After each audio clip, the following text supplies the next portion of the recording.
Okay, I'm Zanbolani and welcome back to the book Nook family. I know I haven't been so consistent with my posting, but on today's video, we are focusing on the book series, which is The Hundreds, which is the book behind the most popular and one of the greatest TV show out there, which is The Hundreds. So now most of you might not know this. There's actually the book behind the TV show, but but there is actually one, and today is what we will be looking at. There's actually like four books in the book series. The first one is The Hundreds, and then the second one, which is the sequel, is Day 21, and then the third one is Homecoming, and then the fourth one is The Rebellion. So all these four books are written by Kass Morgan. Because I haven't actually got to read all the books. I just read the first book, some of the just few chapters there. I'll be just focusing on just highlighting the similarities, characters that are not mentioned in the book, but in the TV show they are there, and also the differences, but for now let's just focus on what the book is actually about, and then later we will then be looking at those the highlights of those similarities, the differences, the characters, when we compare the TV show and also the book series. So let's get to what the book series is actually about, right? So this is actually the young adult science fiction, actually set 3 centuries after the nuclear war, wherein the only known survivors of human race actually live in a space colony, which is governed by the Chancellor.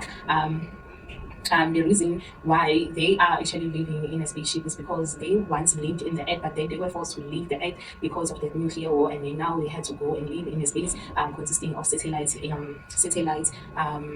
orbit around the Earth. And their leader is the Chancellor. The name of the Chancellor is Jaha. He is the one who has to lead them as they live in the space colony. Because of like lack of resources. So if you have committed a crime, like, or you broke one of the rules, you're going to be punished by dying immediately. There is no discussion that has to happen. You have to be executed. If you are 18 years old there, then they don't have a choice but to keep you in a prison. Maybe you serve some time there until you reach a certain age for you to get to be punished by death. But then now here's the thing, right? Then we are then introduced to a young group of teenagers who are prisoners, all of them whom have committed crime for different reasons. Because they were still young, they were still teenagers, they couldn't be punished by death. Then the Chancellor, who is the leader of the colony, then decided that they would then just send the hundreds of these teenagers who are prisoners to Earth and check if Earth is survivable or not. So that's why they are actually giving these teenagers a chance to a second life. So they had to make it count. You either survive or you either don't survive when you get there to the ground, to the Earth. And then the others will then follow after they have find out this Earth is actually survivable. The thing is, it's not actually them only now. There are other people who live in Earth. They are called the Earthborn. So those Earthborns are actually called the grounders. So the survival of the fittest is it's either you die or you have to kill someone for you to save your people and actually get to live. So yeah, that's all the book is all about. Unless if only you're going to read the book as a standalone and not expect to see things that are shown in the TV show and expect to read about them in the book, because you will get disappointed. That's why I was saying, okay, you know what, I'm just gonna be highlighting the similarities of what was not in the book and what is there in the TV show, the differences, the characters, all those things, right? So yeah. So next up we're just gonna look at those similarities, the differences and the characters. Okay, so now let's just get to the book series versus the TV comparison here, which is looking at the similarities, the differences, the characters when we compare the books and the TV show. So on the book, right, we have the humans that live in a space where actually called the colonists because they were living in colony, and then with the TV show, they were actually called the Archers or the Sky People, the Sky Crew later in the TV show, because they were living in a space called the Ark, right? And then the first people in the book that were sent to check if the Earth is survivable were the group of 12 adults or 10 adults, I think so, twice around it, who were sent. But while in the TV show, the hundreds teenagers who were sent in the drop were the first group that were sent in the drop to the ground to check if Earth is survivable. So we have those differences, and also the people who survive on Earth in the book were called the Earthborns, and then on the TV show, those people who were living within the Mount Weather, they were divided into 12 clans. They were actually called the Grounders because they were actually called the Grounders, and then the people who were living within Mount Weather, when they were exposed to outside air, they die. They just couldn't be outside and actually survive like the Grounders were actually surviving. And then so this is what is actually happening in the TV show. And then we then also have like the characters, right? So let's just look at the characters. So in the book we have like the main characters that are in the book series, is Clark, Bellamy, Wells, and also their parents. Yeah, and also their parents. But when we look into the TV show, we also have those characters that I just mentioned. But then there are also other main characters that are appearing in the TV show, but they just don't appear in the book series. So we have like Monty, Jasper, Mayfi, Robin, Finn, and what was the other one? It's also Kane and oh yes, Jaha appears on both the book and the TV show because he is the chancellor, the person who leads the ark or the ship or the colony. So yeah, he does also appear on both because Jaha is the parent of Wells.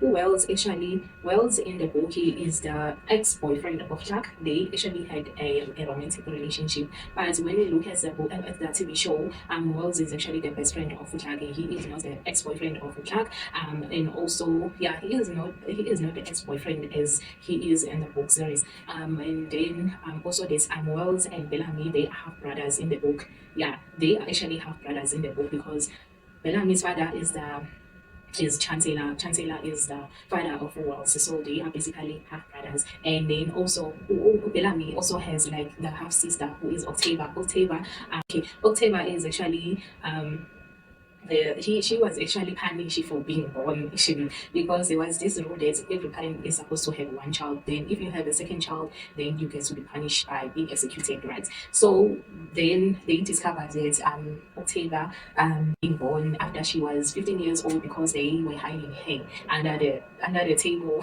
Yeah, they were hiding her under the table. But then when the chancellor found out about that, they then executed her. I mean their parents, right? And but in the book, but in the TV show, that's the reason why Octava is being punished, or that in the TV show, that's the crime that Octava gets to be imprisoned for.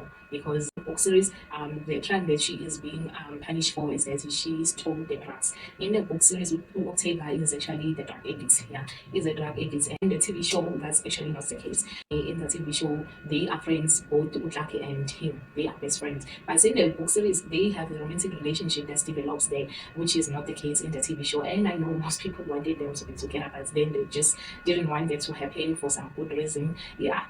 Because personally, I think Clark never deserves to be. I don't think her character deserves to be paired with someone in a romantic way. She was just fine the way she was. For me, she was just a phenomenal character. We have his days. You see on the TV show, we have Raven. Raven is actually the engineer is the engineer. She's basically the go-to person when you need to develop something. But in the book series, she doesn't exist. We have Nook. Nook is the one who is an engineer, and Nook is coming from a rich family. But on the TV show, Raven does exist, but he's actually poor, and her boyfriend is Finn. Finn who later developed feelings for Clark. But Clark, I actually think Clark was not into him like that. He is just a guy who was just all obsessed with following Clark everywhere she was going. Everything that he was doing was to prove to Clark. Is that so? Clark kills Bellamy in the TV show, but in the book, this is not the case. In the book, Clark doesn't do that. Bellamy actually gets to live. He doesn't die. And also Wells dies in the TV show, but in the book he is actually one of the main characters that gets to live and one of the leaders who are leading the people on the ground. So yeah, that's just about it. So if you actually watch the TV show, I still recommend you to go and check the books that I just mentioned once again, which is the 100th, the sequel, which is the 21, the third one, which is Homecoming, and the last one, which is the Rebellion. And I actually recommend you to just read the book with an open mind. and read them as a standalone. Don't expect that what you watch in the TV show will also appear in the book, because that's not the expectation that you should have. Just read the book as a standalone and get to understand what is actually happening in the book. Again, yeah, what is actually happening in the book, and actually connect with the characters that are there in the book, and actually get to understand the storyline in the book, and don't expect to have the same things that are happening in the TV show to also happen in the book. That's the reason why I was just highlighting some of the highlighters that I think I was noting when we compare the book and the TV show. So yes, I do highly recommend this book to go and check it out for people who are into science fiction, young adult books, books that are about survival of the human race. The human race that gets to live in space, and they have to go down to Earth and see if Earth is actually survivable. And the book that has the character development, that also has like drama. You also get to have the suspense as you read, because you will have those questions and wanting to know who's okay, what is actually going to happen in the next chapter. I really recommend it to go and check it out. And also, thank you guys for watching my video. And if you could do me a favor, just like my video, subscribe to my YouTube channel, and also comment in the comment section below, and let's just hear what are your thoughts right on the book series or even the TV show. Let's just hear about them. And happy reading, and see you next time. Thank you.